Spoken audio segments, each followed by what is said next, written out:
오늘 욥기 이 엘리바스와 그리고 또 이 빌닷과 소발과 계속해서 지금 욥이 논쟁을 벌이고 있어요. 한 사람이 세 사람을 감당하려니까 이거 너무 벅찬 게임을 하고 있는 건 사실인 것 같습니다. 그런데 오늘 이 부분은 사실은 이제 그 세 친구와 욥이 논쟁을 벌이게 되는 마지막 논쟁이 됩니다. 소발은 더 이상 말을 하지 않고요. 빌닷도 한 이야기가 아주 짧은 간단한 이야기만 하는데 이 빌닷이 한 말에 대해서 욥이 아주 가장 긴 대답을 하게 됩니다. 우리 빌닷이 세 번째로 욥에게 무슨 말을 하는지 한번 먼저 제가 보았으면 좋겠는데, 제가 아마 본문을 올리지 않은 것 같아요. 25장에 있는 말씀, 여러분들이 성경을 가지고 계시면 우리가 찾아서 함께 봐도 좋을 것 같습니다. 욥기 25장입니다. 1절부터 제가 보도록 할게요. 수아 사람 빌닷이 대답하여 이르되, 하나님은 주권과 위엄을 가지셨고 높은 곳에서 화평을 베푸시느니라. 그의 군대를 어찌 계수할 수 있으랴? 그가 비추는 광명을 받지 않은 자가 누구냐? 그런즉 하나님 앞에서 사람이 어찌 의롭다 하며 여자에게서 난 자가 어찌 깨끗하다 하랴?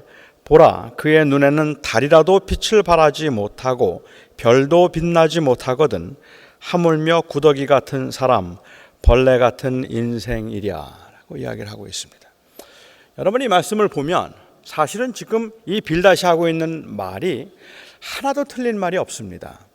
하나도 틀린 말이 없는데 조금 너무 짧기도 하지만 왠지 이 말들이 조금 궁색하게 들리기도 하고, 또 그렇게 이 욥에게 가슴에 와닿는 이야기처럼 들리지 않는 그 이유가 무엇일까? 이것은 지금 빌닷이 틀림없이 맞는 이야기를 하고 있음에도 불구하고 욥의 입장과 상황을 생각해서 그동안 말하지 않았기 때문에 그가 마지막 결론처럼 하고 말하고 있는 이 말조차도 조금 옹색하게 들리지 않을까라는 생각을 하게 됩니다. 바른 말을 한다는 것, 옳은 말을 한다는 것, 그것은 굉장히 중요한 일이지만 저는 그 옳은 말을 경우에 합당하게 말하는 것이 더 중요하다고 생각을 합니다. 아무리 옳은 말이라 할지라도 그 옳은 말을 경우에 합당하지 않게 하면 그 옳은 말이 오히려 화가 되는 경우도 있기 때문에 그렇습니다. 조금 생뚱맞긴 하지만 저는 설교도 그렇지 않을까라는 생각을 해요. 도대체 설교라는 것이 무엇일까? 어떤 것이 설교일까? 하고 생각을 하면 제가 사석에서는 자주 드리는 말씀이지만 설교란 성경에 관해서 말하는 것이 아니다라고 생각을 합니다. 우리가 종종 설교를 성경에 관해서 말하는 것이라고 이야기를 하고, 그래서 성경 말씀이 무엇을 말하고 있는가 하는 하나님의 말씀이 증거하고 있는 것이 무엇인가 하는 것을 말하는 것이 설교라고 생각한다면 그것은 설교를 잘못 이해한 거라고 저는 그렇게 생각합니다. 설교라는 것은 성경에 관해서 말하는 것이 아니라 우리에 관해서 말을 하는 것입니다. 설교는 저에 관해서 이야기를 해야 되고, 설교는 여러분에 관해서 이야기를 해야 하고, 설교는 이 세상에 관해서 이야기를 해야 합니다. 세상에 관한 이야기, 여러분들에 관한 이야기, 저에 관한 이야기를 해야 하는데 그 이야기를 성경을 통해서 말하는 것입니다.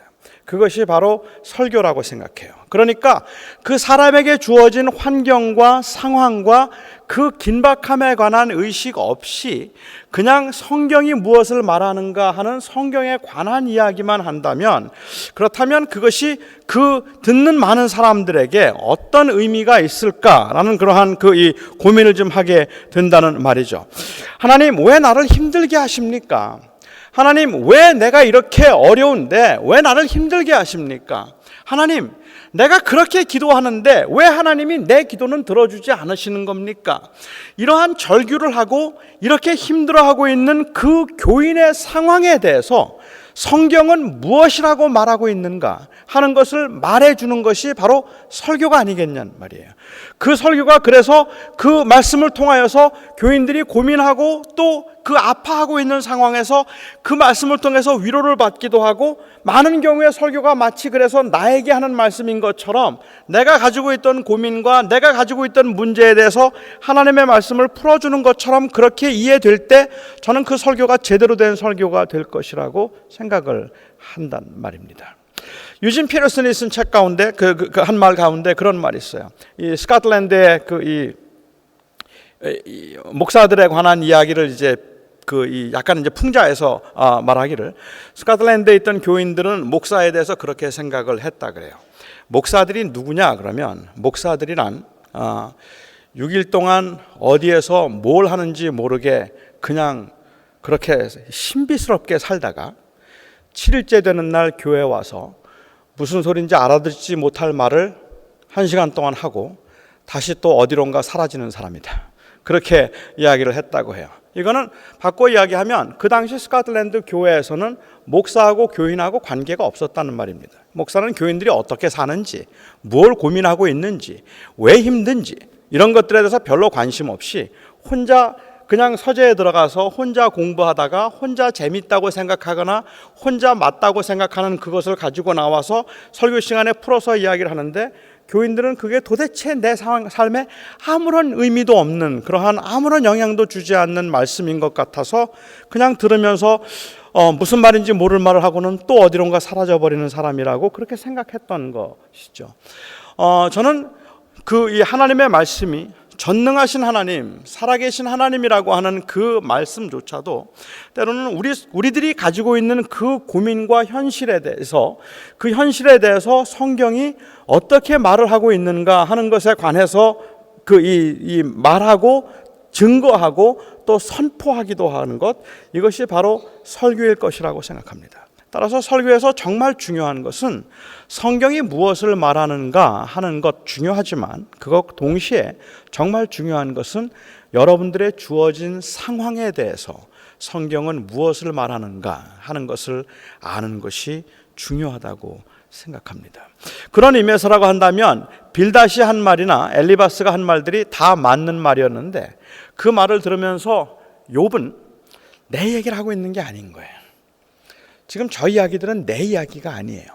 내가 당하는 현실에 대해서 나를 조금이라도 이해해주고 나에게 그 말을 하고 있는 것이나 그런 것이 아니라 오히려 전혀 엉뚱한 원리와 원칙만 이야기하고 있는다고 생각해서 빌닷의 말이나 아니면 이 엘리바스의 말이 대체로 볼 때는 맞는 말이라고 할지라도 그것이 욥으로 하여금 상당히 분노하게 만들었다고 생각합니다. 왜냐하면 욥의 경우에 있어서는 그 소발의 이야기를 들으면서도 다 맞는 말인데도 아마 욥은 당신은 지금 나를 알고 있느냐, 내가 왜 이러는지, 내가 무엇 때문에 이렇게 힘들어하는지 알고 있느냐 하는 그 질문을 오히려 하는 것 같기 때문에 그렇습니다.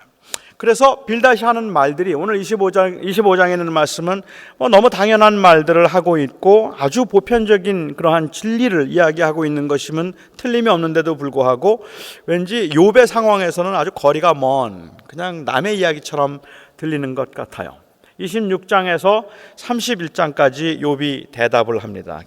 굉장히 가장 긴 대답을 이제 하게 되고, 사실은 이 대답이 욥이 하는 마지막 말입니다. 욥이 마지막 대답을 하고 그 다음에 엘리후라고 하는 따라왔던 후배가 이제 길게 욥에 대해서 그리고 세 친구에 대해서 변론을 이야기하고 마침내 하나님께서 대답하시는 것으로 욥기가 끝나게 되어 있죠. 욥이 길게 이렇게 대답을 하는 것을 보면 아마 끝으로 욥이 하고 싶었던 말이 많았던 것 같다는 생각이 드는데, 제가 한 두세 가지만 정리해서 이야기를 하자면, 욥은 처음에 이야기를 하면서 사람의 지혜에 한계가 있다는 것을 이야기하고 있어요. 사람의 지혜에 한계가 있다는 말을 하는 이유는 제가 이해하기에는, 그러니까 남에게 권면을 할 때도 그렇고 무슨 말을 할 때 다 아는 것처럼 말하지 말라는 뜻입니다.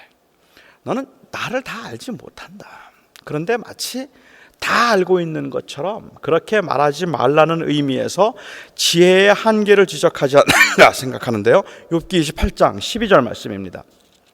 좀 길기는 하지만 우리가 차근차근 한번 욥이 무슨 이야기를 하고 싶어 하는지 이야기를 보도록 하죠. 그러나 12절입니다. 지혜는 어디서 얻으며 명철이 있는 곳은 어디인고 그 길을 사람이 알지 못하나니 사람 사는 땅에서는 찾을 수 없구나.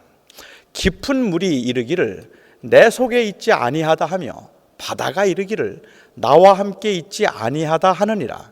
순금으로도 바꿀 수 없고 은을 달아도 그 값을 당하지 못하리니 오빌의 금이나 귀한 청옥수나 남보석으로도 그 값을 당하지 못하겠고 황금이나 수정이라도 비교할 수 없고 정금 장식품이라도 바꿀 수 없으며 진주와 벽옥으로도 비길 수 없나니 지혜의 값은 산호보다 귀하구나. 구수의 황옥으로도 비교할 수 없고 순금으로도 그 값을 헤아리지 못하리라.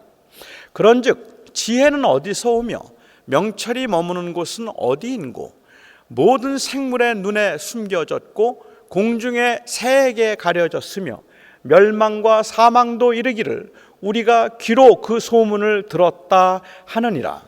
하나님이 그 길을 아시며 있는 곳을 아시나니 이는 그가 땅끝까지 감찰하시며 온 천하를 살피시며 바람의 무게를 정하시며 물의 분량을 정하시며 비 내리는 법칙을 정하시고 비구름의 길과 우레의 법칙을 만드셨습니다. 그때에 그가 보시고 선포하시며 굳게 세우시며 탐구하셨고 또 사람에게 말씀하셨도다. 보라, 주를 경외함이 지혜요 악을 떠남이 명철이니라. 이야기를 하고 있습니다.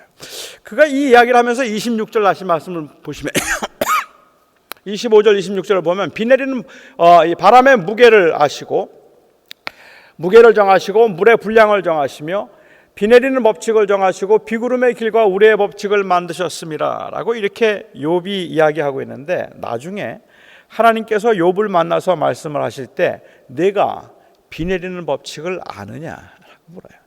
내가 도대체 이 땅이 만들어지기 전에 내가 땅에 기초를 놓기 전에 내가 있었느냐 하고 이렇게 말씀을 하셔서 오히려 욥의 무지함에 대해서 말씀하시는데 욥은 사실은 그것을 인정하고 있는 상황입니다. 욥이 인정하면서 하는 말은 도대체 지혜가 어디에 있는가? 아무리 찾아도 내가 지혜를 찾을 수가 없으니 그 지혜는 오직 하나님께만 있는 것이다 라고 그렇게 이야기를 하고 있습니다. 이 부분에 대해서 야고보 사도도 말하기를 너희가 지혜가 부족하거든 후히 주시고 꾸짖지 아니하시는 너희 하나님께 아뢰라. 그러면 너희 하나님께서 너희에게 그 주시리라고 그렇게 말씀을 하셨는데 이 하나님께서 주실 때 너희는 구할 때 조금도 의심하지 말고 구하면 하나님께서 주시겠다고 말씀하셨습니다. 지금 이 야고보서를 받아보고 있는 사람들도 고난 중에 있는 사람들입니다. 고난 중에 있는 그 성도들이 너무 힘들어하고 고난의 의미가 무엇일까? 왜 나는 이런 일을 당해야 될까 하는 것을 가지고 고통스러워하고 힘들어할 때 야고보 사도가 그들에게 권면하는 말은 무엇인가 하면 구하라는 거예요. 하나님 앞에. 하나님 앞에 구할 때 뭘 구합니까? 도와달라고 구합니까? 해결해달라고 구합니까? 그럴 수 있죠. 하지만 야고보서에서 야고보 사도가 구하라고 말하는 것은 지혜입니다. 너희는 지혜를 구하라 라고 이야기하는데 여기서 말하는 지혜라고 하는 것은 바로 하나님께서 어떤 의미에서 왜 이런 고난과 시련을 주셨는가 하는 것을 분별하고 또 하나님의 선하심을 바라볼 수 있도록 하기 위한 지혜를 구하라고 말씀하셨고 조금도 의심하지 말라고 하셨는데 여기에 의심하지 말라고 하는 말씀은 하나님의 선하심을 의심하지 말고 구하라는 의미가 야고보서 1장에는 기록되어 있는 것을 볼 수가 있습니다. 그래요. 지금 욥은 그 친구들에게 하는 말이 그렇게 많은 이야기들을 했지만 도대체 지혜가 어디에 있느냐 하는 이야기를 하고 있습니다. 여기에 제가 이해하기에는 지금 오직 하나님을 경외함이 지혜이고 여호와께만 지혜가 있는데 이 귀하고 아무도 알 수 없는 이 지혜를 너희가 마치 다 아는 것처럼 그렇게 말했다고 하는 것에 대해서 욥이 지금 하나는 지적하고 있는 것 같아요. 그게 욥을 마음을 아프게 만들었다는 말입니다. 우리가 다른 사람들에게 이야기를 할 때도 우리는 마치 다 아는 것처럼 생각하고 말을 하다 보면 우리도 모르는 사이에 우리가 정죄하는 사람의 입장에 서게 되는 것을 우리가 쉽게 볼 수 있습니다. 다른 사람들에게 권면을 하거나 그렇지 않으면 상담을 할 때조차도 나는 하나님 앞에 지혜를 구하고 조금 더 겸손하게 하나님 앞에 서야 할 텐데, 우리가 하나님 앞에 지혜를 구하는 자의 모습으로 겸손하게 주님, 제가 아는 것이 없습니다. 주의 성령께서 저에게 지혜를 주시고 주님께서 저에게 알려주시옵소서라는 그러한 겸손한 마음으로 서지 아니하고, 때로는 우리가 너무 많은 경우에 다 아는 사람처럼 말한단 말이에요. 모든 걸 다 아는 사람처럼 그렇게 대하기 때문에 실제로는 도움을 주기보다는 오히려 사람들에게 아픔을 주는 경우들이 훨씬 더 많을 텐데, 빌닷과 그의 친구들은 하나님께서 의인에게 고난을 주실 수 있고 하나님께서 욥에게 고난을 주신 이유가 무엇인가에 대해서 천상에서 벌어지는 일들이 무엇인가를 전혀 알지 못하고 있던 이 욥의 친구들, 그리고 욥까지 포함해서 이들이 왜 욥이 고난을 당해야 되는가를 어떻게 알겠느냐는 말이에요. 모르잖아요. 아무도 몰랐잖아요. 사실은 우리는 성경을 읽었으니까 알죠. 하지만 그 욥과 욥의 친구들은 아무도 몰랐어요. 욥이 왜 고난을 당하는지 아무도 모르는 상황에서 욥의 친구들은 너무 다 아는 것처럼 말했다는 말입니다. 내가 지금까지 우주에 돌아가는 상황을 보니까 죄인들이 고난을 당하더라. 너는 죄가 있어서 고난을 당하는 것 같은데 무슨 죄인지 하나님 앞에 회개하라. 이게 욥을 미치게 만들었단 말입니다. 도대체 내가 무슨 죄가 있어서 이렇게 고난을 당해야 되는지 그게 이해가 되지 않아서 오히려 욥의 친구들이 그 앞에서 함께 하나님 앞에 중보를 하거나 욥의 편에 있었더라면 훨씬 더 좋았겠다라는 생각을 하게 됩니다. 저는 우리가 그 교회 생활을 하면서 특별히 고난과 시련 가운데 있는 분들을 함께 만나고 그들과 함께 교제하고 그들을 격려하고 위로해야 되는 상황에 우리가 살고 있으면서 저희가 한 가지 분명하게 인식해야 되는 것이 있다면 무엇인가 하면, 그것은 우리는 정말 모른다는 겁니다. 우리에게는 지혜가 없다는 것이죠. 매 순간마다 매 때마다 우리는 지혜를 구하고 하나님께서 주시는 그 지혜로만 우리가 하나님의 뜻을 알 수 있다는 그러한 생각을 해야 되는 것이고, 사람이 지혜롭지 못하고 판단과 통찰력이 부족하다는 사실을 진정으로 깊이 인정하는 것이 무엇보다도 중요하겠다고 저는 생각을 합니다. 제가 이렇게 말씀을 드리지만 제가 드리는 말씀에 가장 딱 들어맞는 진짜 깊이 생각해야 될 인물이 누군지는 아시죠? 목사들이에요. 저 같은 목사라는 말입니다. 목사가 되고 나면 하나님의 말씀을 알까? 하나님의 뜻을 분별할 수 있을까? 하나님의 뜻을 알까? 교인들이 경험하고 있고 교인들이 당하는 그 모든 문제들에 대해서 제가 성경을 통하여서 다 정확한 답을 가지고 있어서 그런 정답을 줄 수 있을까? 저는 없다고 생각해요. 목사는 그렇게 지혜롭지가 못합니다. 정말 지혜로운 목사가 되고 싶으면 내가 지혜롭지 못하는 것을 알아야 합니다. 그래서 그 순간마다 하나님 앞에 하나님의 도우심을 구해야 하는 거죠. 하나님, 어떤 말을 해야 합니까? 어떻게 이해해야 합니까? 하나님, 이럴 때는 이 어려운 상황에서 도대체 주님이 왜 그렇게 하시는 겁니까? 하나님 앞에 물으면서 함께 그 아픔을 나누려고 하는 마음이 아니면, 이 목사가 가지고 있는, 다른 목사님들은 안 그런 것 같은데 저는 그래요. 제가 가지고 있는 심각한 문제는 도대체가 티처블하지 않다는 거예요. 도대체 배울 마음이 없다는 거예요. 마치 다 아는 것처럼 그렇게 행동하는 경우들이 얼마나 많은가 하는 겁니다. 이 크리스토퍼 차브리스라고 하는 분하고 다니엘 사이먼이라고 하는 교수 두 분이 재밌는 이제 심리학자들인데요. 재밌는 영상을 만들었습니다. 아마 여러분도 혹시 영상을 보신 분들이 계실지 모르겠어요. 보셨을 겁니다. 농구 시합을 하는데요. 흰 셔츠를 입은 그 팀하고 그 다음에 검은 셔츠를 입은 두 팀이 농구 시합을 하도록 그렇게 했습니다. 그 농구를 하는 동안에 농구를 관전하고 있는 그 사람들에게 흰 셔츠를 입은 사람들이 그 공을 몇 번이나 패스를 몇 번이나 하는지 그 카운트를 한번 해보라고 했습니다. 그래서 패스를 하는 것을 서로 이제 하는 동안에 그걸 카운트를 하고 있는 겁니다. 그런데 재밌는 건요, 하는 동안에 거기에 그 이 고릴라 복장을 한 여학생이 그 콜트 안에 9초 동안을 거기에 서성거리면서 왔다 갔다 합니다. 9초간 고릴라 복장을 한 그 여학생이 그 앞에서 왔다 갔다 하다가 9초 후에 사라지는데, 나중에 끝나고 난 다음에 이 종료하고 나서 몇 번 카운트를 했느냐고 묻지 않고 고릴라를 봤느냐고 물었는데요, 거기에 그 같이 관전했던 사람들 중에 반 이상이 고릴라를 보지 못했습니다. 고릴라를 보지 못했어요. 왜냐하면 그 패스하는 숫자를 세느라고 몰두해서 그 고릴라가 9초 동안이나 걸어 다니는데도 못 봤어요. 그런데 더 재밌는 건 그 고릴라를 못 본 사람들이 고릴라가 없었다고 우기기 시작하는 겁니다. 고릴라가 없었다고 막 우기기 시작하면서 자기는 자기가 못 봤다는 사실을 전혀 모르고 있었다는 거예요. 정말 그랬나? 있었어? 나 몰랐는데? 어느 한 일에 몰두하고 있었기 때문에 나는 몰랐다고 그렇게 이야기를 한다면 오히려 그게 더 맞을지도 모르겠는데, 그런데 그렇게 말하지 않고 없었다고 말하는 그런 이 주장하는 사람들이 그렇게 많더라는 이야기를 했습니다. 우리가 보는 것, 그분이 그 실험을 통해서 크리스토퍼 차브리스가 내린 결론은 무엇인가 하면, 우리는 우리의 인식에서조차도 명백한 것조차도 못 볼 수 있고, 그리고 자신이 그것을 못 본다는 사실을 모를 수 있다. 이것을 아는 것만 해도 지혜의 첫걸음이다라고 이야기를 했습니다. 저는 그렇다고 생각합니다. 우리가 살면서 정말 아는 것 같은데 몰라요.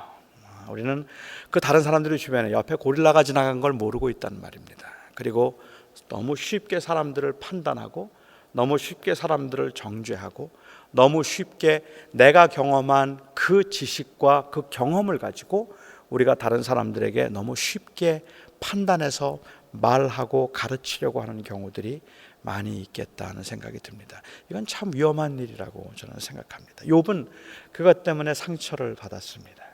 도대체 너희들이 나를 어떻게 안다고, 무슨 지혜가 있다고 너희가 감히 내가 죄가 많아서 그렇다느니, 내가 회개하지 않으면 앞으로 또 그렇게 될 것이라니, 앞으로도 하나님께서 용서하지 않을 것이라니, 하나님이 너를 떠났다느니 어떻게 내가 그런 이야기를 나에게 할 수 있는가 하고 말하고 있는 것을 볼 수 있습니다. 두 번째로 욥이 또 주장하는 말은, 그들이 그 주장하는 것에 별로 일관성이 없다는 의미에서 사람들의 판단 기준에 일관성이 없어 보이는 것이 욥을 너무너무 힘들게 만들었던 것 같아요.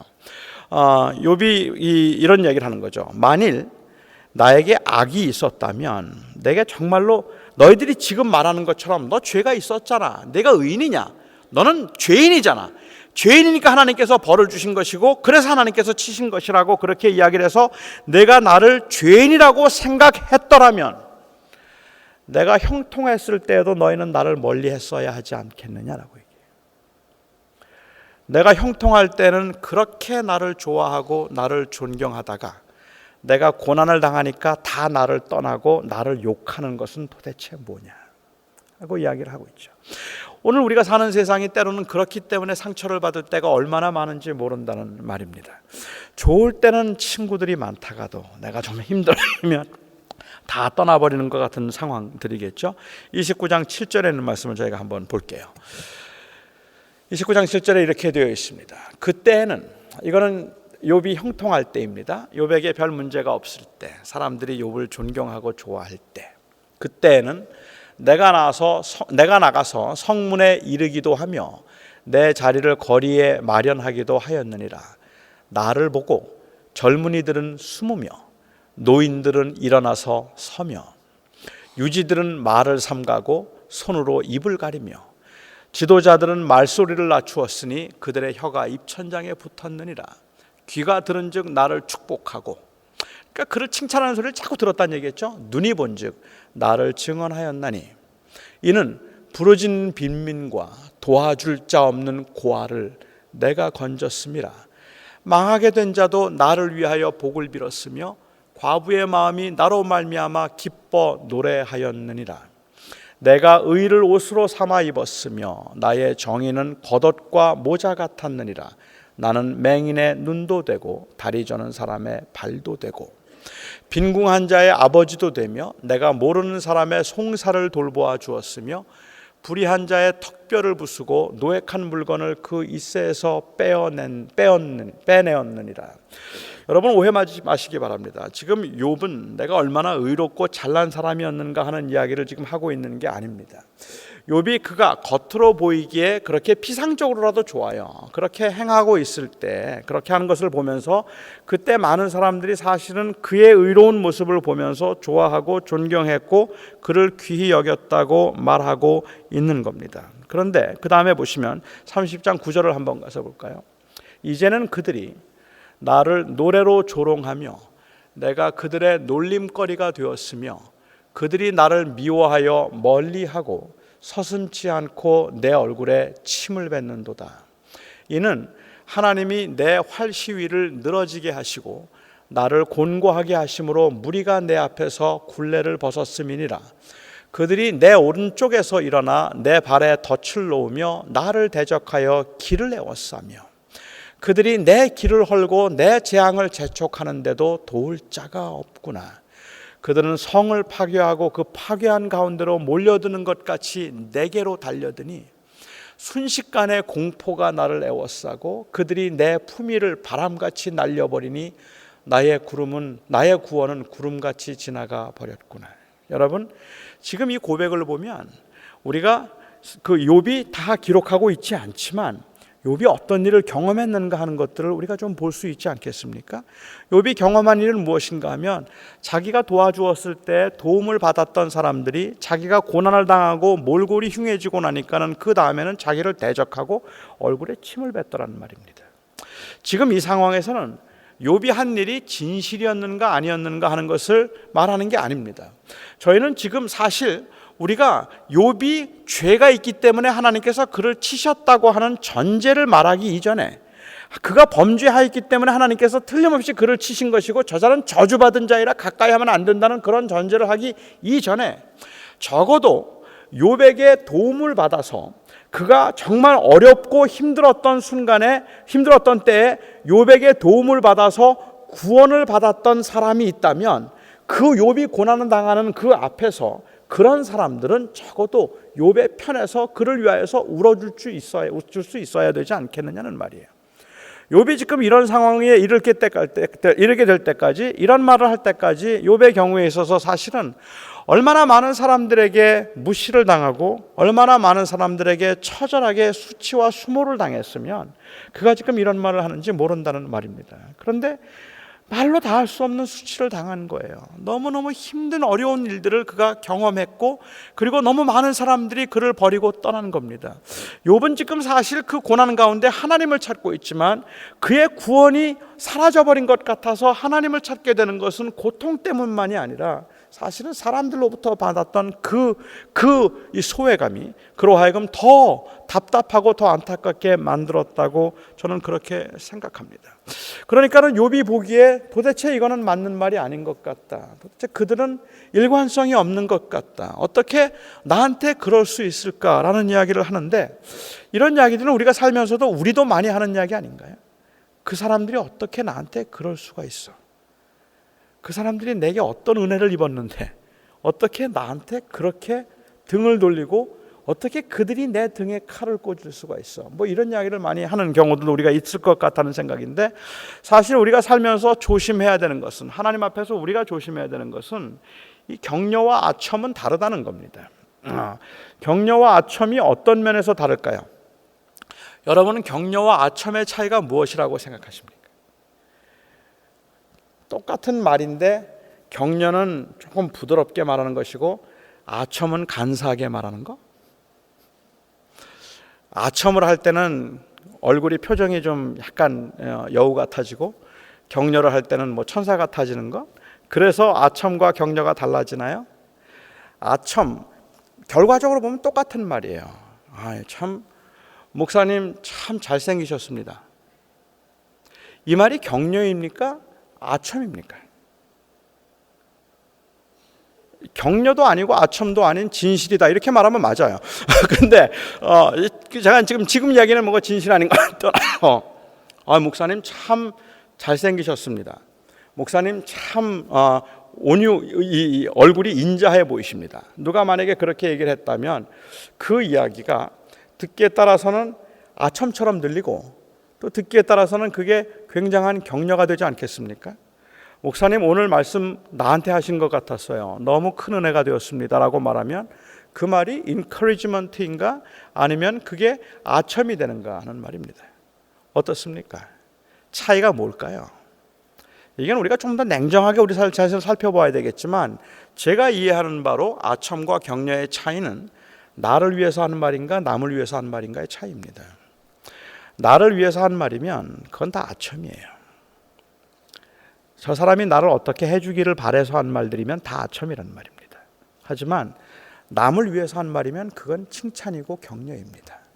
그 중심에 내가 저 사람을 세워줘야 되겠다 하는 그러한 마음이 있고 내가 저 사람과 함께 해줘야 되겠다는 마음이 있었다면 고난 중에 있을 때 그가 형통할 때 그를 정말로 하나님의 축복이라고 생각해서 그를 세워주고자 했던 말이라면 고난 중에 있을 때도 그를 세우고 싶은 겁니다.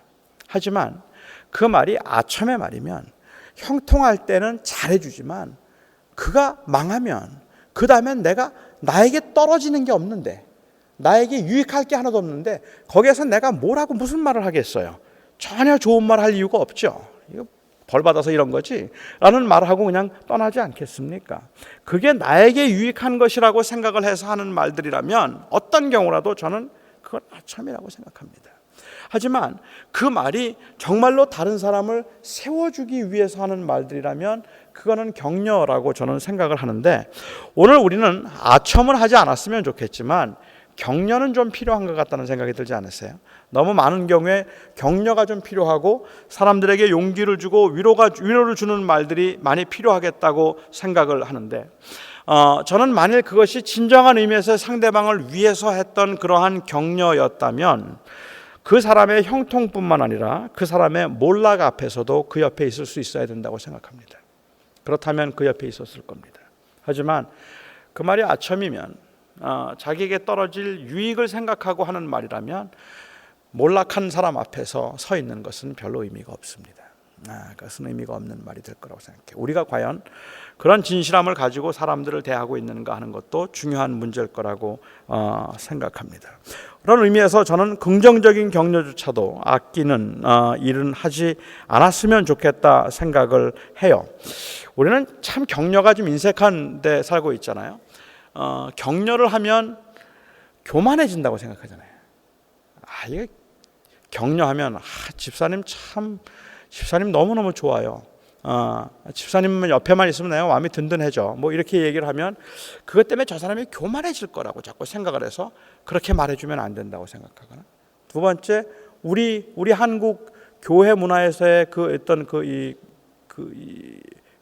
문화에서 본다면, 그 관습에서 본다면, 이 격려를 해주고 칭찬을 해주면 천국에서 상이 없어지는 거예요. 그래서 칭찬을 못 해주죠. 근데 이래서 좀 너무 야박한 것 같아요. 서로 격려해주고 서로 붙들어주고 상대방을 위해서, 철저하게 상대방을 위해서 그 사람을 세워주기 위해서 특별히 어려움이 있을 때, 고난이 있을 때, 환난 중에 있을 때 그를 찾아가서 그에게 조금이라도 힘이 되는 말을 해줄 수 있다면 저는 그게 정말 좋은 일이고 우리 교회가 감당해야 될 일일 거라고 생각을 합니다. 31장 1절을 보면요, 제가 오늘 말씀 이건 올리지 않은 것 같은데요, 제가 그냥 읽을게요. 31장을 그냥 보셔도 괜찮을 것 같고,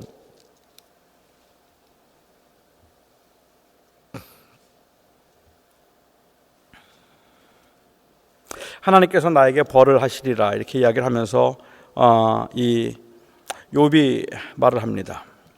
31장 1절에 보면 내가 만일 처녀에게 주목했으면, 즉 음욕을 품고 처녀를 보았다면, 31장 5절에 내가 만일 거짓을 말했으면, 31장 10절에 내가 만일 이웃의 아내를 탐하였다면, 31장 13절에 내가 만일 종들을 멸시했다면, 31장 15절 16절에 내가 만일 과부와 고아에게 소홀히 행했다면, 31장 24절에 내가 만일 재물을 의존하였다면, 31장 26절에 내가 만일 우상을 섬겼다면, 31장 29절에 내가 만일 앙심을 품고 복수하고자 했다면, 31장 31절에 내가 만일 나그네를 대접하지 않았다면, 31장 33절에 내가 만일 죄를 감추고 위선으로 행했다면 하고 그렇게 얘기합니다.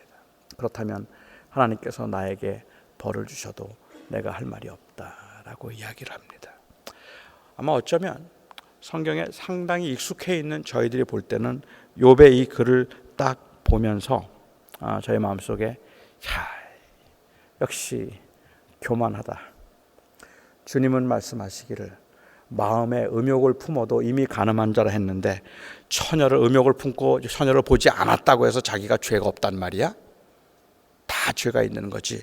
이렇게 생각을 할 수도 있겠다는 생각이 듭니다. 저는 우리가 하나님 앞에 의로워질 수 있는가 없는가 하는 그 문제에 있어서는 저는 맞다고 생각해요. 그런데 지금 욥이 하고 있는 이 말들을 보면 저는 사람이 이만큼만 살면 좋겠다고 생각해요. 정말로 이만큼만 자신 있게 살 수 있으면 좋겠다는 생각이 들고, 지금 이 이야기를 지금 욥이 할 때 욥은 자기 마음의 상태를 놓고 이야기를 하고 있는 것이 아니라, 사실 욥이 지금 하고 싶은 이야기가 있다면 그것은 주변에 있는 사람들로부터 자기를 지지해 주기를 바라고 있는 이야기를 하고 있는 겁니다. 내가 어떻게 살았니 하는 이야기를 하고 있는 거예요. 내가 어떻게 살았니? 한번 생각해 보십시오.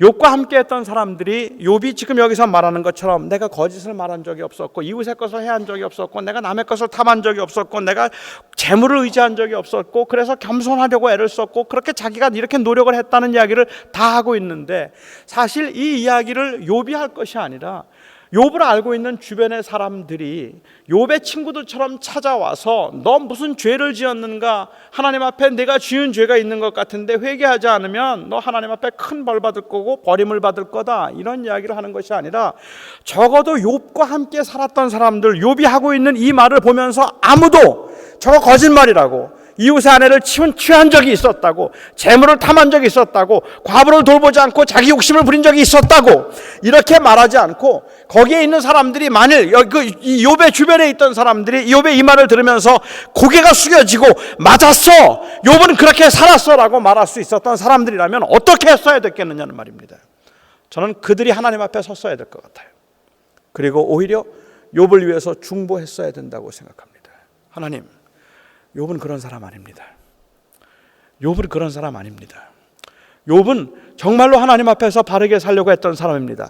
하나님께서 그 마음을 살피시면 할 말이 없어요. 물론 누구라도 할 말이 없어요. 하지만 그냥 우리가 서로 살아가면서 서로를 알고 있는 우리의 입장에서는 우리가 누군가를 정죄하고 판단하려고 하기 이전에, 그래서 우리가 의도적으로, 아니 우리가 어느 때는 너무 경건하게 하나님의 그 공의로우심을 자꾸만 디펜드하려고 하기 전에 오히려 하나님 앞에서 우리가 중보자로 설 수 없겠느냐는 말입니다.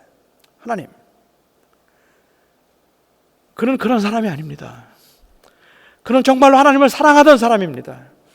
그는 정말로 하나님 앞에서 의롭게 살려고 몸부림을 치고 정말 힘들고 어려운 상황이었고, 정말로 이 각박한 그러한 생활을 하면서도 그 힘든 상황에서도 그가 넘어지지 않기 위해서, 주님을 섬기기 위해서 얼마나 희생을 하고 잠을 줄여가면서 하나님 앞에 살려고 했던 사람입니다. 그런데 그 사람이 지금 그런 고난을 당하고 있는 이유가 도대체 무엇입니까? 하나님, 그를 불쌍히 여겨 주시옵소서. 저는 이 기도가 맞다고 생각해요. 그런 고난을 당하는 사람을 보면서 하나님, 그를 불쌍히 여겨주소서. 그가 하나님을 사랑하는 줄을 주님께서 아시고, 그가 그동안도 얼마나 성실하게 주님을 섬겼는지 주님께서 아십니다라고 말하지 않고, 오히려 고난당한 사람 앞에서 무슨 죄를 지었는지 생각해봐, 내가 넌 괜찮은 줄 알았더니 죄인이구만, 이런 말보다는 그건 우리가 할 말이 아니라는 말이에요. 그거는 우리가 할 수 있는 말은 오히려 중보일 것이라고 저는 생각합니다. 고난의 현실 앞에서 욥이 섭섭해하고 있는 내용들을 우리가 한번 생각해보고, 욥이 아쉬워하고 있는 내용들을 한번 생각해 본다면, 고난의 현실 앞에서 저희가 배울 것들이 너무 많다는 생각을 하게 되고, 저 자신도 그렇고 우리 교회도 마찬가지고, 정말로 이 어렵고 힘들고 각박한 세상에서 힘들게 살아가는 그 사람들을 우리가 어떻게 더 많이 배려해주고, 더 많이 이해해주고, 그리고 그 곁에서 더 많이 중보해주고, 더 많이 격려해 주어야 할까 하는 것들을 우리가 한번 깊이 생각해 볼 필요가 있겠다고 생각합니다. 저희들의 그 마음이 너무 굳어지지 않고 환난 가운데, 고난 가운데 특별히 우리의 마음이 더 그렇게 되지 않기를 바라고요. 오늘 우리가 함께 기도할 때 하나님 앞에서, 하나님, 제가 마치 다 아는 것처럼 행하기보다 항상 하나님 앞에 겸손하게 지혜를 구하는 자가 되게 해 주시옵소서 라는 기도, 정말로 상대방을 생각하여서 상대방의 입장에서 상대방을 세우기 위해서 말하는 자가 되게 해 주시옵소서. 저로 하여금 정죄하는 자이기보다는 중보하는 자가 되게 해 주시옵소서 하는 그러한 기도를 우리가 함께 할 수 있으면 좋겠습니다. 제가 먼저 간단하게 잠깐 기도하고 함께 우리 기도하는 시간을 좀 갖도록 하죠. 오늘 오신 아버지 하나님, 지금 이 자리에도 정말 힘든 분들이 여러분들이 계십니다.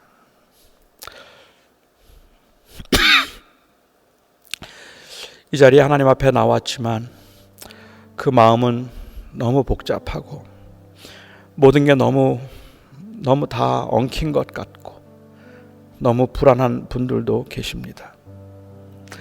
하나님, 내가 뭘 잘못했을까 생각하고 돌아보면 하나님 앞에 부족하다는 것 알기 때문에 주님 앞에 감히 한마디도 할 수 없지만 그럼에도 불구하고 자꾸 야속하고 섭섭하다는 생각 때문에 주님과 멀어졌던 사람들이 여기에 있습니다. 나의 사랑하는 아버지 하나님, 저는 어떻게 위로할지, 무슨 말을 해야 할지 알지 못하지만 우리가 함께 기도할 때 주님께서 주의 은혜 가운데서 우리 사랑하는 성도들의 그 불안한 마음과 두려운 마음과 그리고 또한 그 혼란스러운 마음들을 주님이 위로하여 주시고 그 기도 중에 주의 음성을 들을 수 있게 하여 주시옵소서. 예수님의 이름으로 간절히 기도하옵나이다. 아멘이다. 아멘이다. 아멘이다. 아멘이다. 아멘.